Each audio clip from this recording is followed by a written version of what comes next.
to our presenters now who have traveled here to TZ to be with us. We're going to begin with the renowned Shaykh Abdallah bin Bayyah from Mauritania, who's now residing in Saudi Arabia, where he is a scholar at the King Abdul Aziz University. Shaykh bin Bayyah is founder and president of the Organization of Promoting Peace in Muslim Societies, and has been a vocal advocate against violent extremism couched in Islamic terms. His efforts recognized most recently by President Obama in his speech at the UN General Assembly this week. Translating for Shaykh bin Bayyah is Hamza Yusuf of Zaytina College. Shaykh bin Bayyah. Alhamdulillah Rabbil Alameen.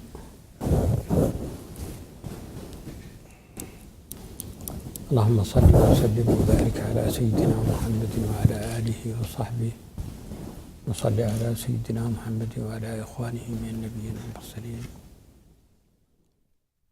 أيها السيدة الفاضلة، أيها الأخوات سيدات والسادة، السلام عليكم ورحمة الله وبركاته.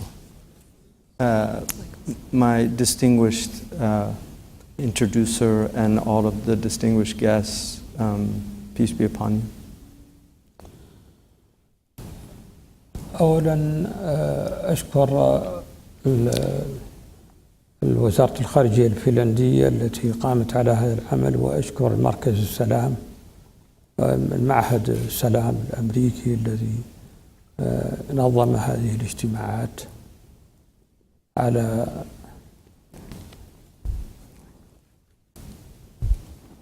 The first thing he wanted to thank the Ministry of Exterior from Finland and also this Institute of Peace for bringing about this forum, important forum. السؤال الكبير هو إسهام رجال الدين في السلام. قضية السلام هي تحد للبشرية منذ وجد الإنسان على الأرض. كان من مشكلاته الكبرى السلام، لأن البحث عن الثروة وعن القوة هو من طبيعة الإنسان، فكان هذا سببا للحروب. جاءت الأديان والفلاسفة والأخلاقيون والعقلاء لإيجاد حل لهذه المشكلة، لمشكلة الحرب في قلوب الناس، مشكلة الاعتداء، مشكلة القتل. من عهد آدم، من عهد ابني آدم المعروف قابل وهابل، بدأت المأساة. في كل زمن فيه تحديات. تفضل. نعم. So he said that the big question that we're addressing is the role of religious leaders in terms of addressing the problem of violence and extremism. And he said that violence has been a human challenge from the very beginning of our species. We know that human beings have a need for resources, and so sometimes that need actually confronts other people's needs, and so people clash over resources, and this ends up in this violence. And so we've had in history religious leaders and then philosophers, people of intellect that have attempted to address this problem at a deep level, so that they could help solve this problem and bring about peace. And he said that this is a problem that resides in the hearts of people, this problem of violence and extremism. And he said in our foundational story that we have about the first people, we have the story of Cain and Abel. And this is a story of violence. And so it's at the root of the human condition. فرجال الدين هم في هذا السياق عليهم مسؤولية خاصة، هي مسؤولية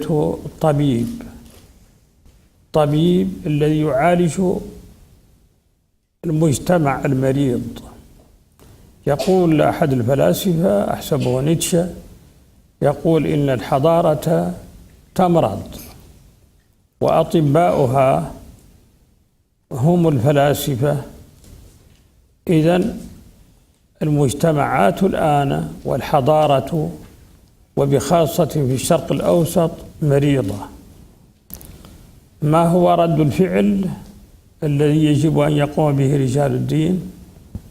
هم ليسوا قادة عسكريين لينزلوا إلى الميدان لإيقاف الحروب، هم ليسوا قادة سياسيين. So he said that in this context, there's a huge responsibility that religious leadership has. It's the responsibility of a physician, really, because if you look at our civilizations, particularly now we see in the Middle East that they're not well, they're sick. And he said that a philosopher, I believe it was Nietzsche, said that civilizations become sick, and the treatment plan has to be at the hands of philosophers and yeah. He said, I think it's Nietzsche who said that. So he said that that the illness has to be addressed by people of intellect. فقلت يعني فننظر إلى دور رجال الدين في هذا. يبدو أن في الفقرة لم تترجمها، وهي أنهم ليسوا قادة جيوش. نعم. So he noticed I didn't translate something. So he's very fluent in French, and he follows my translations. But he said that the religious leadership are not military leaders. They don't have the capacity to go in as a military force and stop these conflicts. ليسوا قادة سياسيين أيضا لاتخاذ إجراءات سياسية ترضي الناخبين. And he said that they're also not political leaders that can take political decisions that please or otherwise their political constituents. ليسوا لهم ناخبين هم. He said they don't have people that elect them into power. أناس يتصرفون طبقا لقناعات أخلاقية ودينية. He said these are people that what emanates from them is based on their spiritual and their ethical positions. وكما قالت الأخت التي تكلمت قبل قليل، قد يكونون في ظروف صعبة لكنهم مع ذلك يناضلون من أجل السلام. And he said, like that was said by the previous speaker, that sometimes they're in incredibly difficult conditions, and yet despite those conditions they rise to the occasion and do what they can. فهنا ننظر ما هو العلاج الذي يمكن أن يقدمه رجال الدين. So here we have to look at what is this treatment that we can put forward from the religious leadership in order to treat this problem. إنه علاج يتوجه إلى العقول والقلوب والعواطف. He said primarily this is a treatment that addresses the intellects, the hearts, and the emotions. مقاربتنا هي أن نعلم الناس. Our approach is to teach people. هناك مثل إفريقي. We have an African proverb. يقول إذا وجدت القرد مريضا فبسبب دقيق أو ثمر الدقل، يعني نوع شجرة في إفريقيا، باو يعني شجرة في إفريقيا. وإذا أردت أن يشفى فزده من هذه الشجرة. He said we have an African proverb. There's a monkey that eats a fruit from the baobab tree, and the fruit makes it sick. But the treatment is to give it more of the same fruit. فنحن أيضا نزيد الناس نعلمهم الدين زيادة. So he said that the treatment here is not less religion, but actually more, that they need to better understand their faith. لأننا نشعر أن عند هؤلاء جهل أن عند هؤلاء جهل في الدين. Because these people actually, it's out of religious ignorance that they're doing what they're doing. فمعرفتهم سطحية. They have very shallow understanding. يستشهدون ببعض النصوص الدينية. They use some decontextualized verses and things from religious texts. وبعض التأويلات والتفسيرات. And their own interpretations and explanations. وبعض الأمثلة في التاريخ. And also some historical examples. هو بناء نحاول أن نفككه. So this is really an edifice that we need to deconstruct. هو تيار عنف. It's this current of violence. نحاول أن نبني تيارا يواجه هذا التيار. So we have to build that which will confront this current. أن نقدم كل المقولات وكل المفاهيم and put التي تهيئ السلام. So we have to put forward intelligent responses and correct understandings that will address the problems. نحن قد لا نستطيع أن نقول لماذا. الأخت قبل قليل تكلمت عن لماذا وقالت فيه مظلوميات فيه فقر فيه كذا. هذا صحيح، لكن نحن نحاول أن نجيب على كيف مباشرة، أي كيف نعالج مثل الذي يطفئ الحريق، لكن نهتم بلماذا أيضا. So at this stage he feels that the why is not what needs to be addressed in the immediate circumstances. That, as the previous speaker mentioned, that there are conditions that bring about these problems, but right now the focus should be on how to address the immediate problems. It doesn't mean that we neglect the why. The why is important, but in the immediate circumstances it has to be how do we address this, not why did it come about. نحن طبعا نطرح الأسئلة الثلاثة وهي ماذا، لماذا، كيف. And so we always put forward in our methodology 3 questions: what, why, and how. لكن نبدأ بكيف. But we begin with how. ليس معناها أن نهمل البقية. It doesn't mean we neglect the other 2. لكن نحاول إطفاء الحريق حتى نرجع على لماذا. We have a fire that we need to attempt to put it out before we can get into the causes of the fire and who started it. لأن قد لا يكون بإمكاننا أن نستجيب للأسباب. Sometimes the problems are too complicated and when we can't even really get to the actual whys. مظلوميات، فقر. There's victimization, there's grievances, poverty. Yes, thank you. لكن نحاول أن نقدم فرصة السلام لتكون مناسبة لحل تلك المشكلات. But we want to put forward the opportunity of peace because the opportunity of peace is the appropriate environment that we can address these other issues. وهذا موضوع نقاش كبير بين المفكرين في العالم الإسلامي. This is a big area of debate amongst intellectuals in the Muslim world. يقولون كيف تتكلم عن السلام ولا تتكلم عن المظالم. They said, how can you talk about peace and you're not addressing the grievances?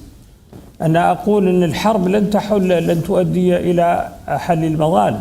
My perspective is that war is not what is going to solve the problem of the grievances. لأن الوسائل المستعملة في الحروب الآن وسائل مبيدة للبشر. He said that now the means by which people engage in war is very different from the previous period. These are weapons of mass destruction and much more destructive. ولهذا نقول دعونا نصل إلى الأسباب إلى حل المظلوميات أن نصل إليه بوسائل أخرى. We have to address the grievances by other means. كانت قال إنه إذا لم تكن العدالة فلا يكون السلام في كتابه عن السلام الدائم. In Perpetual Peace, Kant talks about that without الفيلسوف كانت. the philosopher Kant talks about without justice there can be no peace, which is a very common slogan people hear. هذا صحيح لن يكون سلام كامل. He said that's true. You can't have Kant or Kamel. كانت. You can't have Kantian peace. ليكون سلاما كاملا. Kamilan, sorry. Okay. You can't have complete peace. It's close, Kamel Kant. لكن أفضل أن يكون سلاما، أن يوجد هدوء حتى نحل المشاكل بعقل. But it's more important from his perspective to have peace so that we can address the problems of justice within the context of أن peace. يوجد حوار مجتمع. We need the dialogue of civilizations. حوار مجتمعي. مجتمع, a societal dialogue. نعم. يشترك فيه رجال الدين مع الشباب مع النساء مع الجميع. حوار مجتمع. This has to be the whole society has to engage in this dialogue.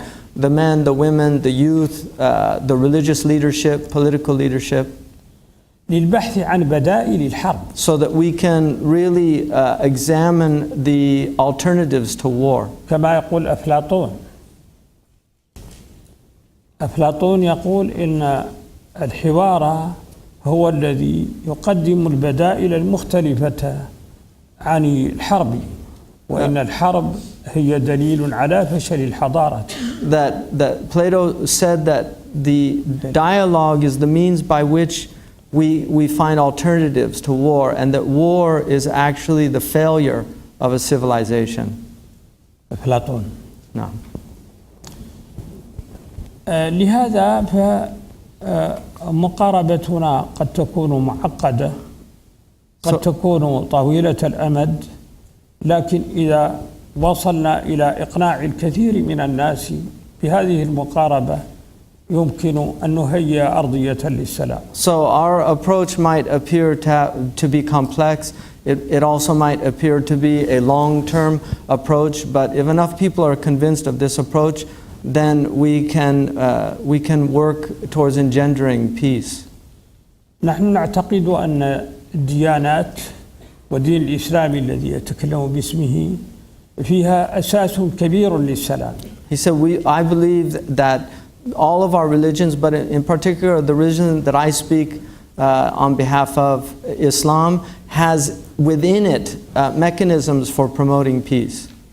ولكن هنا أريد أن أنبه على شيء. But I want to draw attention to a point. هو أن السلام أن الأديان كالطاقة. Religion is like a power. Energy, power. طاقة. Energy. ليس power، يعني ليس قوة وإنما أليس كذلك؟ نعم صحيح. أن السلام أن الأديان كالطاقة. It's an energy. هذه الطاقة يمكن أن تصنع بها المياه والحدائق الخضراء وكل شيء، تصنع بها الازدهار. So you can use that energy to facilitate the water and bring about life and bring about agriculture and greenery. كما يمكن أن تصنع بها القنابل المبيدة للبشر. But you can also use that same energy to develop weapons of mass destruction that can annihilate us. هذه حالة الأديان يجب أن نعترف بذلك. He said this is exactly the problem with our religions. فالإنسان الذي يحمل الدين هو المسؤول عن هذه الصناعة. So the people that carry the religion, they're responsible for how they use this energy. لهذا فمقاربتنا تقوم على إيضاح كل أسس السلام في الدين الإسلامي. نعم. فمقاربتنا. So our approach is to use all of these means within our religious tradition to promote peace. وتفنيد كل الآراء التي يتذرع بها الآخرون لتقديم وسائل الحرب. And also to reveal the sophistical nature of these arguments that people are using for the opposite approach. بما فيها تلك الذرائع التي قد تكون مفتراه ليست موجودة. Sometimes they use means that are actually just completely fabricated, that have no real basis or source. أضرب لهم مثلا عقدنا مؤتمرا قبل 5 سنوات. Just to give you an example, we had a conference 5 years ago. حول فتوى لأحد العلماء في القرن السابع الهجري أي قبل 7 قرون. We have a fatwa from somebody who's from the 8th century. هذا العالم اسمه الشيخ ابن تيمية. His name was Ibn Taymiyyah. هذه الفتوى اعتمد عليها مجموعة الجهاد في مصر في عبد السلام فرج في كتاب له ليقولوا إنه يجوز قتل كل المصريين يعني باعتبار الدار دار حرب. So this fatwa was used by, there was a ideologue in Egypt, Abdul Salam Faraj, who actually used this fatwa as a foundation for a small book that he wrote, arguing that Muslims and Muslim rulers in Egypt could be killed because they weren't following the Sharia. وقتلوا السادات على أساسها. And Sadat was assassinated based on this fatwa. هذه الفتوى هي فتوى محرفة منذ 100 سنة. And this fatwa was actually, the fatwa had a misprint in it because of a printing of over 100 years ago. There was actually a misprint in the fatwa that came out. And this fatwa was also quoted by Al-Qaeda in their declarations over 150 times. منذ 100 سنة حرفت الفتوى في طبعتين، طبعة القاهرة وطبعة الرياض. So there were 2 editions, one in Riyadh and one in Cairo, and both editions had this mistake. أنا قلت ابن تيمية لم يقل هذا. So when I heard the fatwa when we were addressing the issue in Mardin in Turkey, which is where the people who asked him for the fatwa were العلماء في ماردين في تركيا. I brought together a group of scholars just to discuss the fatwa, but during that discussion I looked at it and realized that there was a problem with the fatwa and actually said there's something wrong. I don't think Ibn Taymiyyah said this. وأخذنا النسخة القلمية المخطوطة التي توجد في الظاهرية في دمشق. So when we got back to Jeddah, we actually asked somebody from Syria in Damascus, and there's a mektaba, a library there that's known to have some of the oldest manuscripts. We got one of the oldest manuscripts. المنسك الوحيد. And it was the only one. وجدنا ما قلته صحيح. And we found that what I had pointed out on the misprint was actually accurate. That in the original handwritten manuscript, it had a completely different word.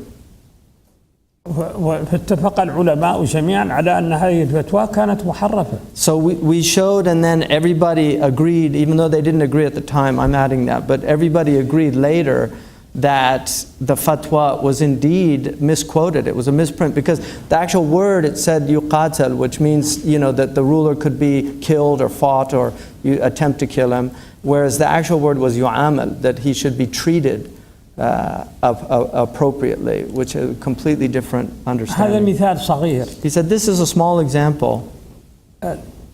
المهم أن نكون مجموعة كبيرة جيشا من العلماء. جيشا ليس محاربا. نحن الحرب التي نقومها هي حرب سلاح. He said we really need to have an army of scholars, and I'm not saying an army, I'm using that metaphorically. We need an army of scholars that can address these issues. لبث هذه الأفكار. In order to disseminate these ideas. نحتاج إلى فضاءات. We need spaces لنبث في هذا الفكر. Where these ideas can be disseminated. العلماء يحتاجون إلى حماية. The scholars, they need also security protection because they're being assassinated. علماء في نيجيريا، في الصومال، في سوريا اعتدي عليهم. Libya, that's Libya. في ليبيا نعم. So in these places like Somalia, Nigeria, Libya, Syria, many places, Yemen, that the scholars that are speaking out now against these positions, they're actually putting their lives into jeopardy, including the Shaykh. يجب أن يوجد تعاون بين العلماء وبين السلطات العاقلة. So there has to be some type of cooperation between the scholars and between the peoples in authority, the intelligent people in authority to do that. ليس معنى ذلك أن العلماء سيقولون ما تقوله الحكومات. And that can't mean that the scholars just say what is pleasing to the governments. ولكن هناك قدر مشترك. But there has to be some agreed upon area where they can work هو together. السلام. And that's peace. هذا الذي نسعى إليه. This is what we're engaged in endeavoring to do. وقد التقينا بعلماء من نيجيريا. We met with scholars from Nigeria. عقدنا اجتماع يومين حول هذا الوضع. We had التقينا بعلماء من الصومال قبل ذلك. we had a gathering for 2 days, and then we also had a forum with the scholars from Somalia. التقينا بعلماء من كل أنحاء العالم في مؤتمرنا الأخير. And then in the recent forum, we brought together 250 scholars from all over the world to address ووافقوا على بيان السلام. the issue of peace, and they agreed upon the declaration that we put forward, and that declaration is online. ليست عندنا قنوات إعلامية. We don't have the media channels. ليست عندنا إمكانات الانتشار في العالم. We don't have the capability to spread these things around the world. لكن مع ذلك سنحاول. But despite all of that, we'll continue to do what we can. وشكرا. والسلام Thank عليكم. you. شكرا جزيلا.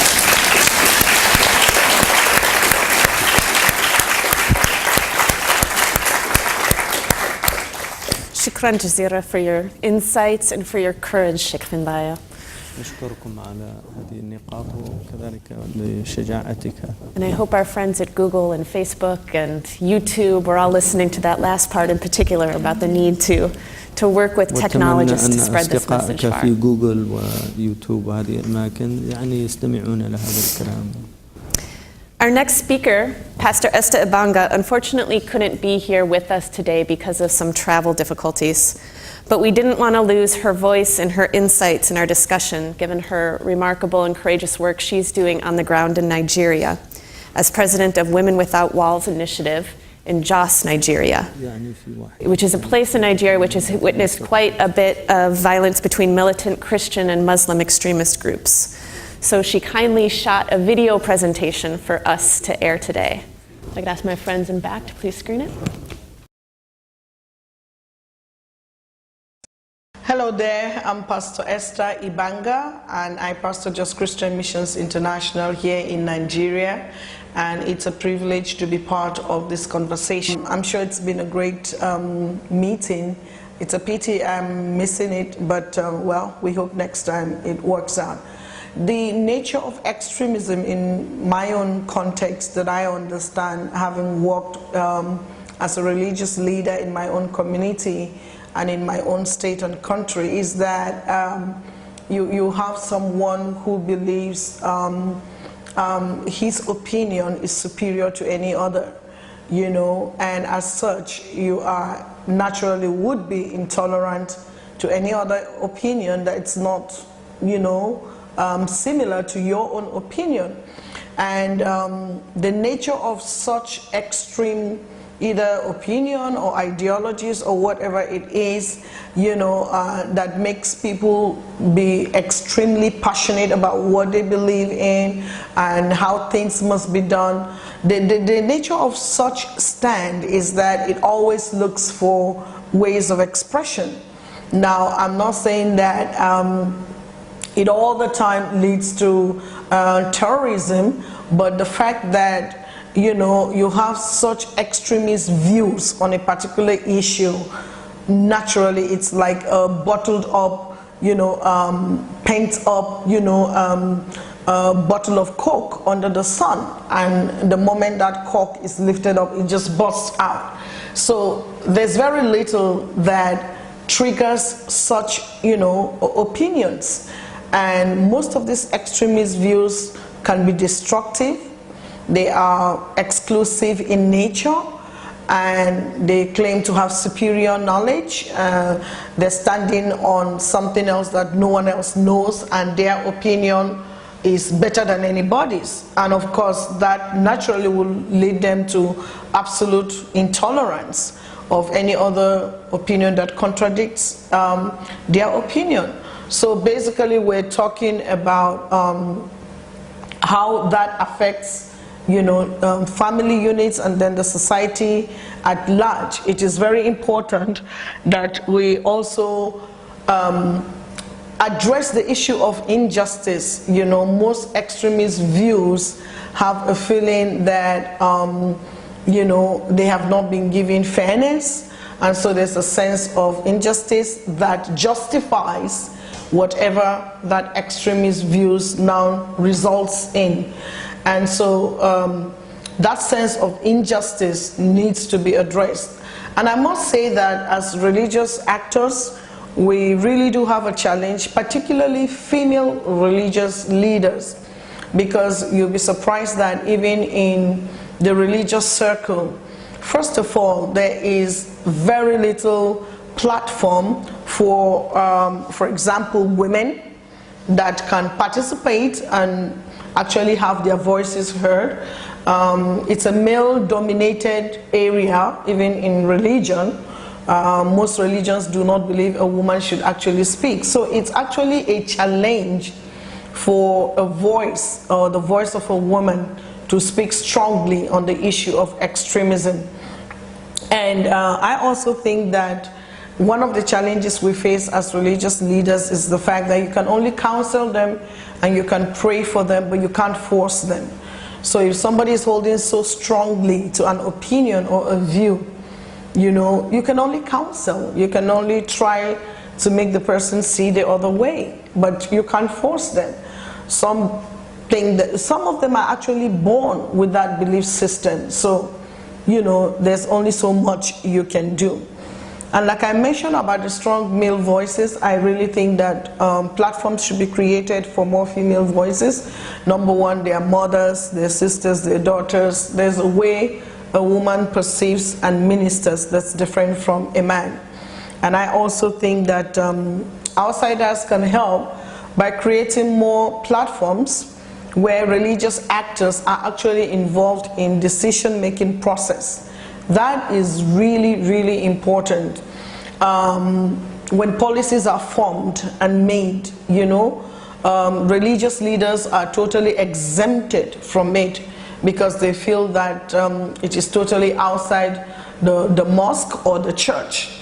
But I also think that they need the input, so to speak, the guidance from a spiritual perspective. We're all spiritual beings as it is. And in the long run, there are principles that guide us. The Bible guides every Christian in the way he or she lives. And I think that even on a government level, when policies are being made, religious actors should actually be included, to offer, guidance as to how some of these laws, because if you look at the Bible, most of the laws in our Constitution is even taken from there. And everybody believes thou shalt not kill, thou shalt not steal, thou shalt not steal, and so on and so forth. So where there is a common ground, I think that should be utilized. And I also think that in the place of resolving conflicts and talking about reconciliation and things like that, it's very important to involve religious actors. You may not always have that influence outside of the church or the mosque, but to the level of influence that you have within the church and the mosque, it should be adequately utilized. How outsiders can help religious actors?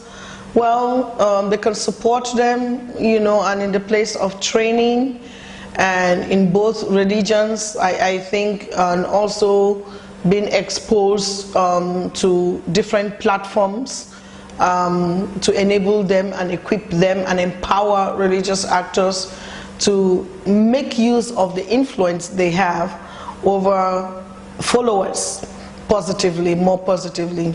And I think that also religious actors should also be examined, on their own to make sure that they don't hold extremist views, because, you give out what you have, and if you're already an extremist yourself as a religious leader, then you're not likely to, encourage tolerance and acceptance of the differences from other people. So I think that the government can help, the society can help, and in recognizing the role of religious leaders in actually influencing the lives of their followers positively. And I think that that should not be taken lightly at all. Well, these are just my views, and I hope that you have a great meeting. I look forward to hearing the rest of this conference, and have a great time. Thank you very much. Bye-bye.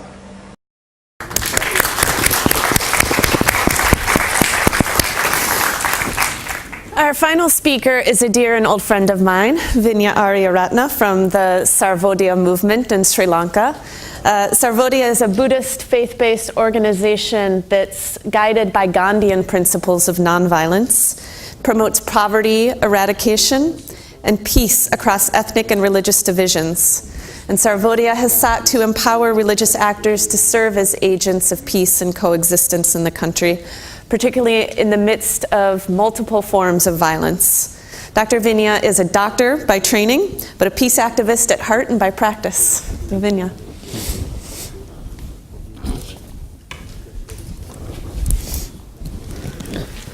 Thank you, Susan.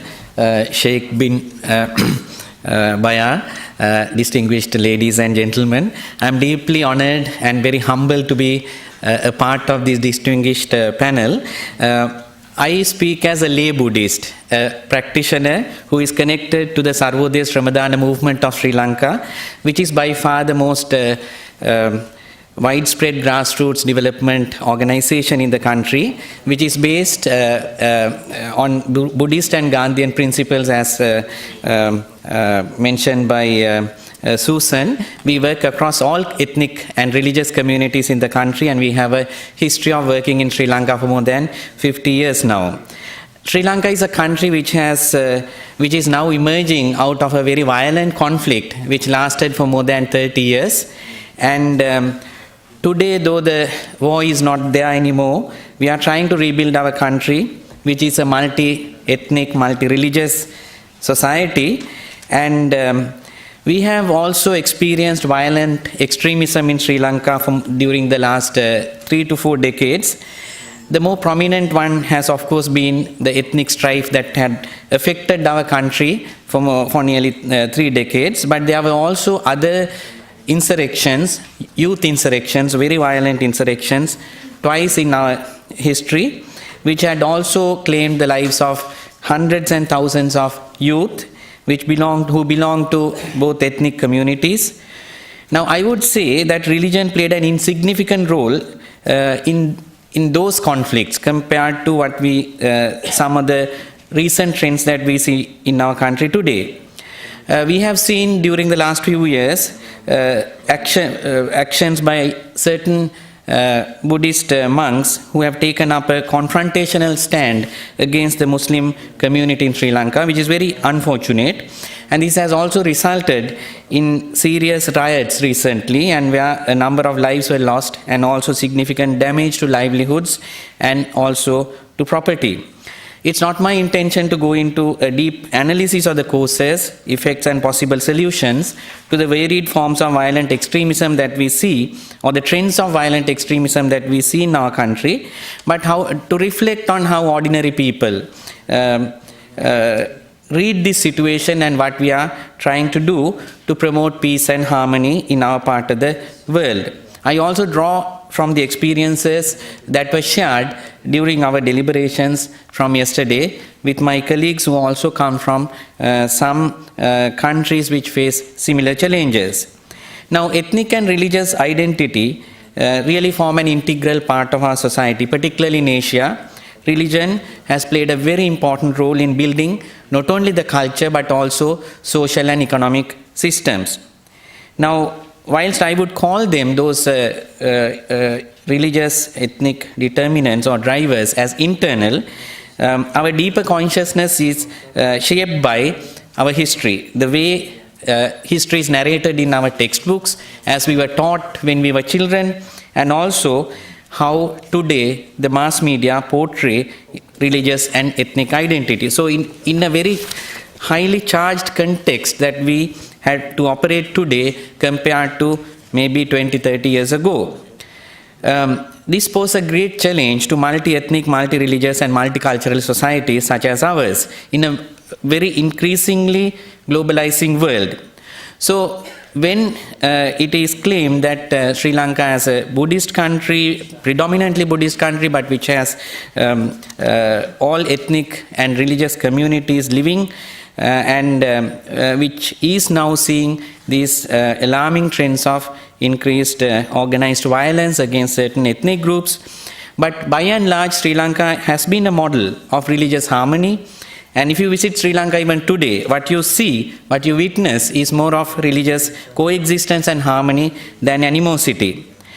Now, use of ethnic and religious identity to mobilize one's own community against another community has been, in my view, used as a political tool. This has also been emphasized during our discussions from many participants based on their country's experience that religion has been captured or taken over. It has been framed. So it's not really religion which is driving youth and certain groups into extremism, but larger political interests. So this is an important factor we have to consider. Now, how do we address this trend of extremism and radicalization?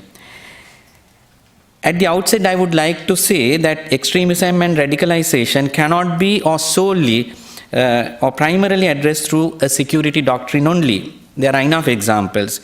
Now, in our context, we see three important spheres of influence that are important. One is what we call the psychosocial dimension, and we call it the consciousness.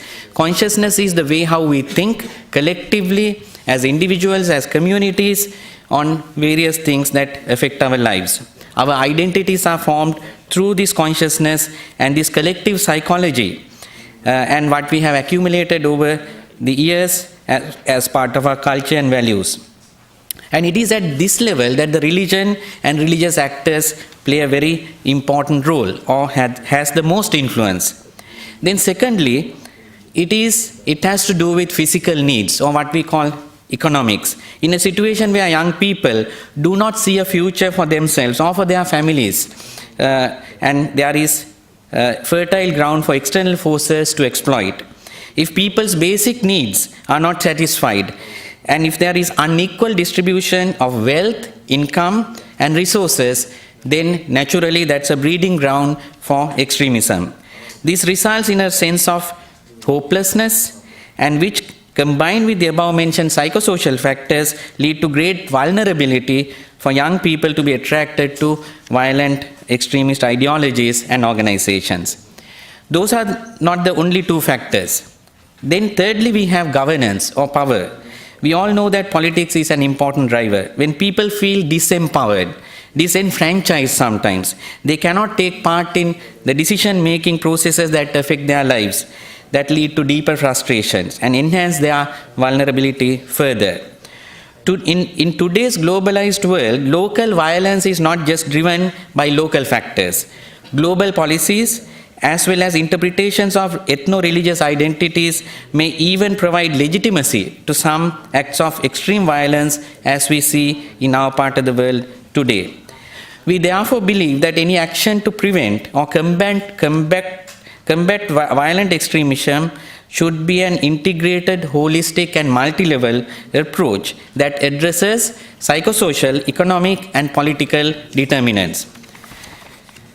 Now, coming back to our own experience in Sri Lanka, we have been constantly and in a systematic way have attempted to address these issues for several decades, even at time when we were facing a very bloody war. And we have also come up with innovative and sometimes very rapid action to address sudden eruption of violence. Therefore, early warning systems, the religious leaders as well as those secular organizations which can identify these trends of violence early and can act, it will make a huge impact in combating or preventing violence. Now, at the level of consciousness, our work primarily involves facilitating greater understanding of one's own religion. The religion is misinterpreted. Now, Buddhism is a very, very peaceful religion which promotes ahimsa, non-violence in every aspect, thoughts, deeds, and words. However, it has been interpreted by certain groups in a very different way. Therefore, we also have to understand not only our own religion, but how we relate to other religions, particularly in a multi-religious, multi-ethnic society. So we have been involved in not just education of our own communities, but also relating to other teachings of other religions. And we have researched and published books for children, youth, to learn and understand basic religious teachings of other traditions. Sometimes they are simple storybooks. They have been published in both Sinhala and Tamil languages, the languages that are mostly spoken in Sri Lanka and distributed throughout the country. They have had a tremendous impact of promoting understanding. We also recognize the important role played by the religious leaders themselves and also other religious actors. Interfaith dialogue and understanding has to be promoted. Now, sometimes we are being criticized for promoting interreligious activities. However, if you prepare the religions and religious leaders first to look at their own religions before they have interreligious dialogues, then I think we can have a very big impact. During the last 3 years, we have organized such programs involving hundreds of religious leaders, which include training and capacity building. We see now a disconnect between sometimes the traditional religious leaders and younger generations because they cannot readily relate and interpret the teachings of religions in a way that is relevant to the present day generation's needs and aspirations. So there has to be a certain facilitation to build capacity and to get them to be equipped with certain skills that are required. That may include communication skills, understanding how to use certain types of technologies, how to use multiple sources of references, and so on. So, interreligious committees and councils consisting of Buddhist, Hindu, Muslim, Christian clergy were formed, and during the recent riots, we have seen that these groups acting together, somehow stopping the spread of violence to other areas, particularly serving as even like firewalls, and it has been so effective. And we think that we can really, on one hand, have primary prevention, that is prevention of extremism emerging in the first place, and at other times trying to detect such trends early and taking early action. And these multi-ethnic, multi-religious councils have been able to effectively stop violence from spreading to many parts of the country when we have witnessed such violence in some isolated locations. So the important driver is really the consciousness, but at the same time we have to also act on the other two spheres, which is economics and governance. Economics also, traditionally our societies have been shaped, even our economies have been shaped by certain principles that are found in our faith traditions. We have Buddhist economics, where are certain principles of sharing, how an economy should be organized around the principle of justice, equality. That is very important. Today, our per capita income as a country is very high. We are a middle income country. We are no longer a poor country, but the income distribution is so skewed that there are so many disparities, and even if you take certain basic indicators such as malnutrition or even infant mortality rate, health and social indicators, the national indicators are very good, but then you see vast disparities between districts and regions. Therefore, it's very important to address inequities, and every religion has certain principles how you should organize your economics, or how systems should be organized at community level to satisfy basic needs of people. We need to have the religious leaders and religious actors reflecting on those economic principles as well, and that can also affect policies. Lastly, the aspect of governance. We all know that we would like to be part of decision making, of decisions that affect our lives. The principle of subsidiarity. Has it been really practiced in our country? Most of the violent groups or the groups of, say, youth who are attracted to extremist groups have felt that they have no part in the decision making. So basic principles of democracy, by way of forming community organizations, get them to be involved, get them to be part of electoral processes, local government elections, promoting dialogue where you can influence policies at multiple levels. Those are important interventions that can also prevent extremism and radicalization. Now, what can religious leaders do in that context? Now, we have formed these smaller groups or committees which are really looking at social issues at a local level, which brings together religious leaders and also representatives of organizations which have a spiritual basis, and that has been very effective. Those have been very effective in expanding the democratic space for various interventions. So finally, what I would like to say is that religion has been used as a tool for division, whereas all religions do not preach division or hatred or violence. Particularly in our society where civilizations have been built on faith-based traditions, we need to do much more. We can't take it for granted anymore.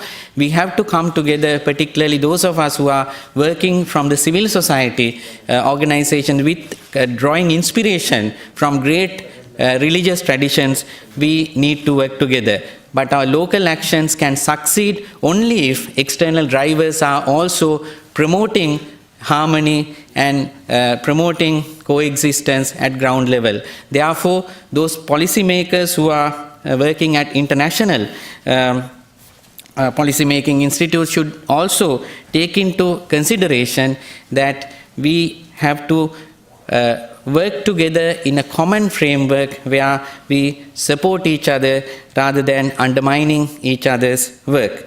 I would like to thank the USIP for giving me this opportunity, and I assure you that we all would continue to work at grassroots level. We have to bring bridges. That is why we have many who come from the country, from the grassroots, who are working together, and we have to draw strength from each other, because sometimes even our lives are in danger, because we have to really work with certain forces which do not believe in non-violent conflict resolution or peace building. Thank you very much.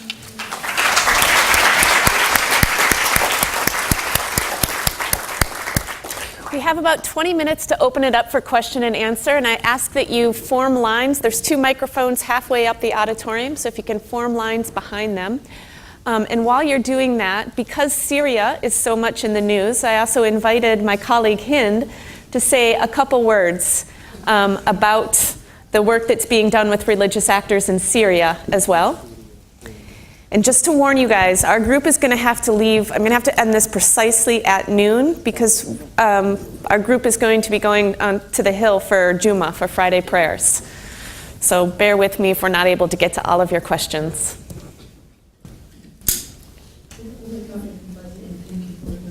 Just want to remind you that the Syrian people on the ground today, they're expressing a great confusion in what's happening with the airstrike.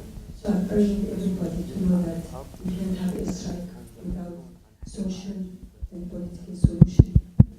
And as a Christian Syrian, and part of the Syrian people, we've been working so hard in interfaith activities on the ground with Muslim, Alawite, and Druze and everything. And this kind of activities, it will give a great hope for Syria and for the Syrian, that without interfaith, without having a conversation and dialogue together, we can achieve this. Thank you. Thank you. What I'd like to do is collect 4 questions. If you could say your name, say your institution, and then please ask a question, and keep it short if you can, so that we can get to as many as possible. Go ahead. Hello, I'm Ali Mohammed. I'm a student at the American University. I'm an international student from Egypt. My question here is addressed to our distinguished Shaykh. We know that the role of religious leadership is mainly for educating and enlightening the general public. But they also have a role which is advising those in power. But now we have a very serious issue, which is a lot of the religious scholars stand side by side by those dictators and undemocratic regimes. So how can our scholars, restore their credibility and the trust of the people in their ability to make a difference and promote peace? Because we want them to discuss the very causes of the issue, which is extremism. A lot of youth nowadays, especially in the Middle East, they don't have a chance to be part of the decision-making process. Okay. Yeah. Thank you. Can we collect 2 more questions and then we'll, please go ahead. It should be on if you just speak into it. Hi, thank you. My name is Karen Volker, and I'm with an organization called Cure Violence. And we take a health approach to interrupting the Saudis' gun violence that really relies on credible messengers like yourselves setting norms and expectations about violence. So my question to the panel is whether you think it would make a difference if instead of promoting peace and coexistence and the positive thing, there was a much clearer focused message on not doing violence, and in doing so, create more space for those efforts to promote peace and coexistence to have success. Okay, thank you. Many thanks to USIP for hosting this important issue. My name is Yasser Zidan. I'm a graduate student in the Institute of World Politics. My question is for Sheikh bin Bayyah. It has been always an important role for religious leaders in Muslim countries to reform and tajdeed. But the problem is that there are some religious texts that hasn't been more organized or interpreted, like some hadith in Sahih that has to be misprinted, as you said, the example of fatwa. Also, such the examples that you said about the fatwa of Shaykh Ibn Taymiyyah. This is the first time I heard about it. Why it isn't published in a more wider way? Thank you very much. Thank you. Peter, why don't we do one more? Go ahead. Yes, Peter Kovac, retired Department of State diplomat and interfaith activist.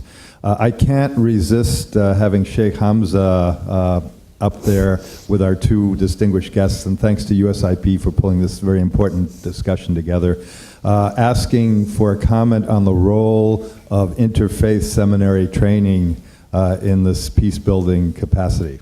Thank you. Thank you. أنا يعني لازم أسأله We'll go back to questions and we'll answer these and then we'll go back.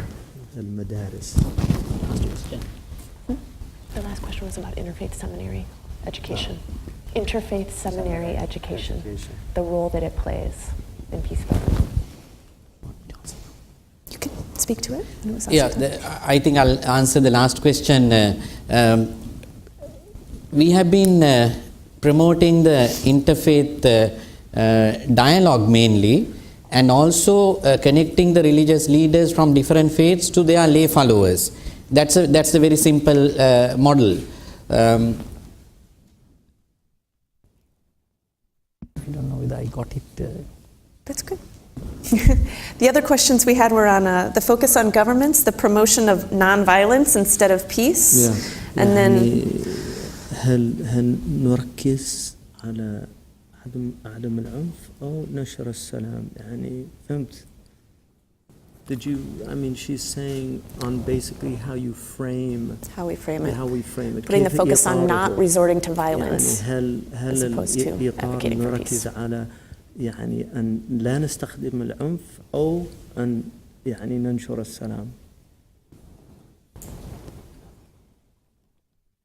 هو يعني السؤال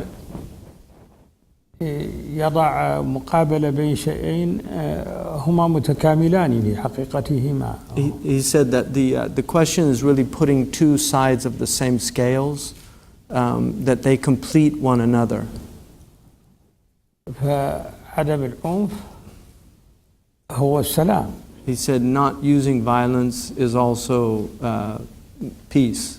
طبعا هناك فيلسوف يقول إن السلام ليس انعدام الحرب وإنما السلام هو الأخوة بين البشر، هو الأخوة التي تقوم في القلوب. So there's a philosophical opinion though that peace is not simply the absence of war, but rather the fellowship of humanity, that people have in their hearts a sense of human solidarity. لكن عندما نريد أن نتكلم عن السلام لا بد أن نتكلم أيضا عن إيقاف العنف. So when we want to speak about peace, we're speaking about it also because we have to speak about ending the violence. لأن السلام يعني لن يكون سلام وفي نفس الوقت حرب. الحرب هي والسلام لا يمكن أن يكونا معا. You can't have peace and war together. They're opposites. صحيح. إذا أمكن أن نوقف أسباب الحرب وأن نزيل أسباب الحرب هذا هو الأساس، هذا أفضل شيء. The best thing is to remove the causes of war. That's obviously the ideal situation. هذا أفضل طريق. And that's the best approach. لكن إذا لم نستطع فعلى الأقل نحصل على سلام تدريجي، سلام ناقص. But if we can't do that, then at least we have to get a peace that is incomplete. In other words, it has shortcomings. ليس مثاليا. And it's not the ideal situation, and sometimes we have to do that piecemeal. وليس مثاليا. It's not the ideal situation. لكن مع ذلك نحن لا نيأس، علينا دائما أن نتحرك نحو السلام، أن ندعو إلى السلام. So we shouldn't despair. We have to move towards peace. في نفس الوقت الذي ندين فيه العنف وندين فيه الظلم. At the same time, we have to condemn violence. We have to condemn the extremism. وهذا إجابة على سؤال الأخ الذي قال يعني أن رجال الدين لا يدينون ما تقوم به الحكومات. رجال الدين يدعون إلى الحق وإلى السلام وإلى رفع المظالم. And that also addresses the question that was raised earlier by the young man about these despotic rulers, that it's a responsibility of religious leadership to speak the truth, to address grievances, to remind people in power of their responsibilities. يوجد تفاوت طبعا بين رجال الدين في فهم قضية السلام. So there's obviously levels of understanding amongst religious leadership about this problem of peace. فمنهم من يقول مثل كانت رجال الدين الإسلامي ككانت أيضا، بعضهم يقول العدالة أولا. So there's some who say justice first and no peace without justice. لكن احنا رأينا في مجتمعاتنا أن إذا قلنا العدالة المطلقة أولا مع ارتفاع سقف المطالب إذا لن يوجد سلام. But from my perspective, if we say in the current conditions no peace without justice, then given the amount of grievances that we're dealing with, let's forget about peace altogether. فلهذا يجب أن يقوم السلام في القلوب حتى نتحرك نحو العدالة. So we have to get peace established in our hearts so that we can then work towards addressing the grievances in peaceful environments. نضع السلاح. Putting aside the weapons. كما قال النبي صلى الله عليه وسلم من حمل علينا السلاح فليس منا. Our Prophet said, whoever holds up a weapon against us is not among us, not one of us. Thank you, Shaykh. Shaykh Yusuf, do you want to speak to the interfaith seminary The interfaith seminary. I think one of the crises in Muslim societies I mean, I'll give you an example. Shaykh Abdallah bin Bayyah comes from a tradition that really is over 1,000 years old. And what's really fascinating about his approach is that he's not a modernist. That his approach is actually drawn from these deep sources within the tradition itself. The Ottoman example is a really interesting example because the Ottomans had a multi-faith society that was based on a man, their first ruler, Osman I, who actually had a vision of a massive sycamore tree coming out of his breast. He had a dream where he saw a massive sycamore tree coming out of his breast, and all of the religions were in the shade of that tree. And this was something that the Ottomans were very, very proud of, the fact that they protected all of these religious minorities, that within the traditional Ottoman system, the religious minorities, what was called the millet system, they had their own court systems, the Jews had their own court systems. The Ottomans built synagogues when the Jews were being persecuted in Spain, and Bernard Lewis, a great Jewish scholar from the United States, points this out in his book, that the Ottomans not only invited the Jews to migrate to the Ottoman lands, but they built synagogues for them. And that's why some of the most beautiful synagogues that you'll find in Eastern Europe were built by Ottomans, not by Jews. These sources that we have, the convivencia in Spain, where the Muslims, the Jews, and the Christians live together, people forget that during the Muslim rule in Spain, the Muslims never got to over 50%. That they ruled a country that was still a majority of Christians, and the Christian churches were preserved. That the fact that we've lost so many of these communities, this is one of the great scandals of Muslims in human history. What's happening in Syria to these Christians who have been there for 2,000 years. I mean, these are some of the oldest Christian traditions that we have, the Nestorian, the Jacobite, the Malachite traditions. These are ancient Christian traditions. The Malibari Nasranis that are in India, these were ancient Christians that were persecuted by Orthodox Christianity and yet lived in the Muslim world. The icons during the iconoclastic period in the Muslim world, the only icons that we have during the iconoclastic period where the Christians went and burnt all the icons, that was a short period in Orthodox history, but the only icons from that period are from the monasteries that were protected by the Muslims. And so Muslims traditionally understood this, that there was a responsibility toward religious minorities, and this unfortunately is from the massive ignorance the religious ignorance that we have, and that's why Shaykh Abdallah, his argument, Jonathan Swift said we have just enough religion to hate one another and not enough to love one another. That's a very apt truth for our age, that we have forgotten, as was pointed out about the axial face, that they came in a time of immense immense violence and conflict, and were actually introduced to remove that. Karen Armstrong, in A Prophet for Our Time, about the Prophet Muhammad, argues that his central thrust was to create a peaceful environment on the Arabian Peninsula because there was so much violence and vengeance. So we've fallen back into this what they call the Jahili period. And I think if we don't address the madrasa issue and real enlightened religious leadership in all of our traditions, because we know that we have Jewish extremists that teach a horrible form of Judaism, where people are seen as less than human in the Holy Land. That doesn't represent the great tradition of Rabbi Hillel and other of the great religious enlightened leadership from the Jewish tradition, that says the whole foundation of the Torah is to love God with all your heart and love your neighbor as yourself. And everything else is just commentary. And so, and the same with Christian fanaticism and Buddhism, which has a nonviolent PR.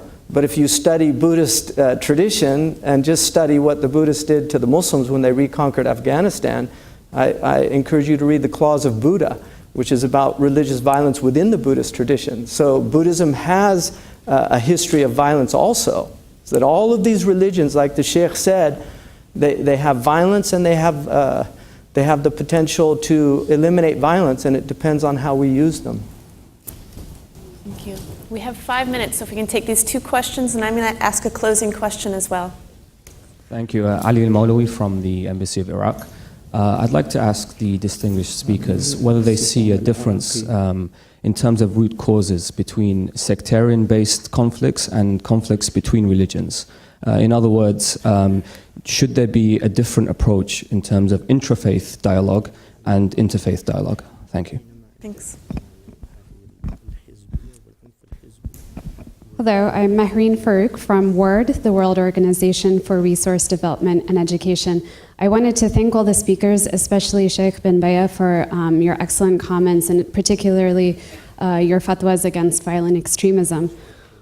Our organization, WORD, has published a number of reports on the importance of engaging religious actors, but often we find that Western governments are hesitant to engage these actors, and they're slow to address the need to build the institutional capacity of religious networks. So my question is, how can we work to overcome and address this challenge? Thank you. So the first question is on the difference between doing intrafaith and interfaith. يعني intrafaith يعني بين نفس المنتمين حوار بين مثلا سني شيعي. Whether the root causes of those conflicts are different and require different avenues to solve. المقاربة تختلف لما تكون الصراع من داخل الدين نفسه ولما يكون الصراع بين الأديان. The second was about overcoming the reticence that the Western governments have to engaging with religion. والسؤال الثاني حول السكوت أو يعني تجنب الحكومات الغربية في استخدام القادة الدينيين في تقديم حلول لهذه المشاكل. And the final question I would like to add is similar to that. It's some of this reticence I know comes from recognition that Western governments working with embracing some of these actors or Western organizations like the U.S. Institute for Peace doing so can delegitimate them or put them at risk. So my final question too is, what can we do to help without making your life at risk or making your work more difficult to achieve?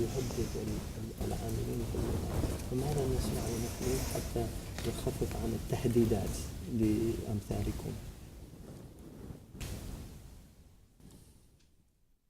بالنسبة للسؤال الأول The first question. هو مسألة المقاربة هل تختلف بين الحوار في داخل الدين الواحد أو بين الديانات المختلفة؟ Are the approaches different from when you have inter and intra religious conflict? هو أولا إذا أخذت خريطة الشرق الأوسط تجدي المشكلات في الدين الواحد. مثلا عندك خط من طهران إلى لبنان إلى اليمن اليوم هو بين الشيعة وبين السنة. So if you look, for instance, in our region in the Middle East, you have in Iran and then Lebanon and then to Yemen, you have this problem between the Sunni and the Shia. مرورا بالعراق وبسوريا. And then you pass through Syria and Iraq. عندما ننزل غربا طبعا هناك منطقة التي فيها منطقة دولة إسرائيل أيضا هي موجودة هناك. And then also when you look at Israel, the state of Israel, for example, you have the same problem. إذا نزلت غربا إلى مصر وإلى ليبيا تجد خلافا في داخل مذهب واحد هو مذهب أهل السنة، لكن بين من لهم فهم خاص أو بالتالي يقولون إنهم يمثلون الدين الحقيقي، وبين مجموعة أخرى لا يمكن أن نقول هي خارج الدين لكن قد تكون لها نظرة في الحياة تختلف. So in Egypt, for instance, you have a problem of within the Sunni Muslims there, one group says that what they're doing is the right way to the way that a country should be run, and they're saying the other group is wrong in that way. So they have different understandings of how they're. بعض يقول علمانيين ولا. So some people use the term secularist and Islamist. أنا في الحقيقة لا أجد حدودا قوية ظاهرة بين هذا. I don't really see a real demarcation that's clear to me to make those type demarcations.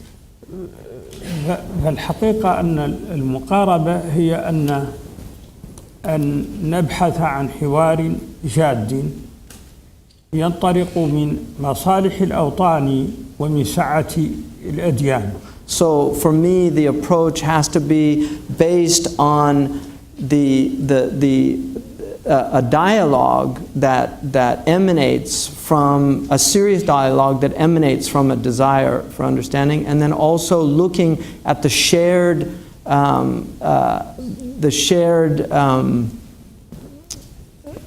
interest. Thank you. Yeah, the shared interest. My brain's starting to fag here. سعة الأوطان واتساع الأديان. نعم. And also from the broadness or vastness of these religious traditions. أن نقول للشيعي يمكن أن تعيش دينك وللسني يمكن أن تعيش دينك. So the Shia can live their way and the Sunni can live their way. وبالتالي الحرب بين الشيعي والسني هذه حرب لن تنتهي. المخزون البشري كبير، مخزون السني كبير، عشرات الملايين، مخزون الشيعي كبير، فهي حرب لا فائدة منها. So if we have war and if you look at the human resources in the Shia, amongst the Shia, the human resources among the Sunnis, these are endless. So if there's going to be war, it'll just be perpetual. وبالتالي هذا لا مصلحة فيه للدين ولا للأوطان. And in reality, there's no interest here, there's no benefit for either the religion or for the nation.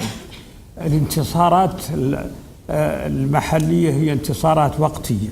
So these so-called victories are temporary victories. هنا نتكلم باسم العقل والسياسة وليس باسم الدين ربما. He said now we're talking based on reason and political considerations, not really speaking from a religious perspective. فنحن نقول للجميع لا مصلحة من هذه الحروب. So we say there's no benefit in these wars. And just to add that, Shaykh Abdallah is really, for me, he's one of the unique people in Muslim religious leadership, in that he's been a minister, he's been vice president of a country, so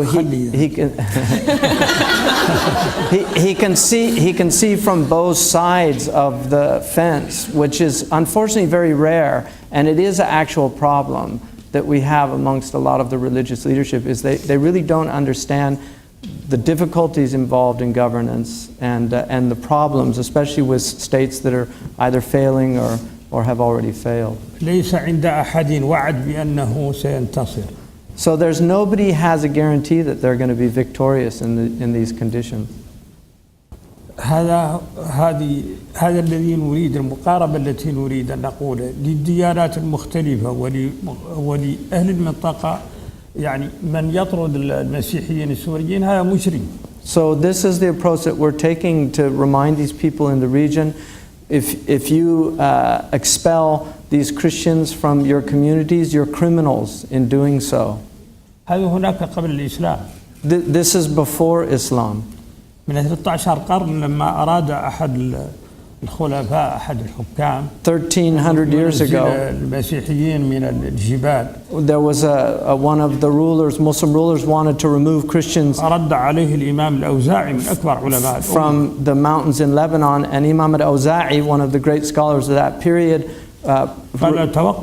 prohibited, and he said you can't do that. And so he stopped. Yeah.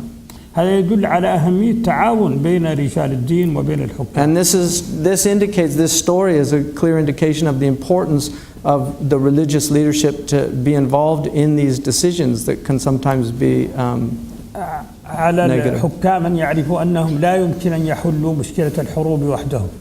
So they need to understand, these rulers, that they can't solve these problems alone. في الغرب أو في الشرق. Either in the east or the west.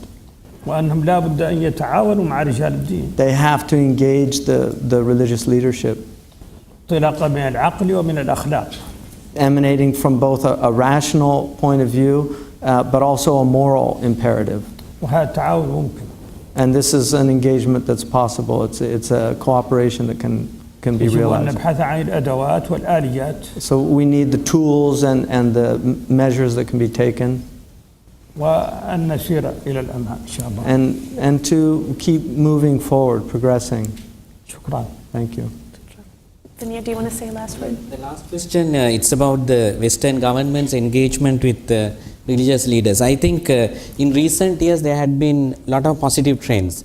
We have seen institutions like the World Bank, the United Nations engaging in a very formal way. And there are networks like Religions for Peace. I think the lesson is that we need to rely on existing institutions and their enormous experience in engaging with the religious leaders. Sometimes these institutions really try to reinvent the wheel. I think that's not required. There is a knowledge base. There are tools that have been developed. So these governments can always rely on those experienced institutions, networks which have really supported the interreligious work and also promoted conflict resolution on the ground. Then on the last question about how best can you support those groups which are working under very difficult conditions, again it depends on the context. Different countries have very different conditions. They are again listening to those actors. What are the best ways in which you can support and strengthen without jeopardizing them. How certain policies of the same government can have different effects on the ground in those countries. I think those have to be carefully analyzed, and then this continuous engagement with the actors concerned, you can really come up with the best strategy. It's not straightforward to say this is how you should engage. I think we have to work it out very intelligently, assess the risks involved, and I think there have been progress made on those lines as well. We have generic lessons that we can learn from the countries that we have been working, and we have to further develop those tools, and then I think we can find the right answer. Yeah, and I would just say too that we had a very fruitful discussion with policymakers from the U.S. government this morning that was very frank and very open, and there was a lot of willingness expressed. Not any reticence at all, except for a desire to ensure that the way in which the U.S. government and policymakers are supporting these religious actors doesn't undermine their legitimacy or their efforts or put them at risk. So friends, there's a lot of bad news in the media, but we know that that's not the whole story. There are also these good news stories of Buddhist monks in Myanmar who are opening up their monasteries to protect Muslims, of the Muslim communities who are speaking out in protection of the Christian communities who have lived in the Middle East forever. Let's keep, forever, for 2,000 years, let's keep telling these good stories. Let's share them on Facebook. Let's put them on YouTube. Let's share them with our friends. And on the way out, to help you do so, Shaykh bin Bayyah has provided some party favors. He has a copy of the fatwa that he put out recently condemning ISIS and its violence, and bringing up Islamic tenets and hadith and Quranic passages that challenge some of their notions, as well as his book, The Culture of Terrorism. So please join me in thanking very much our speakers for the work that they do and their reflections with us.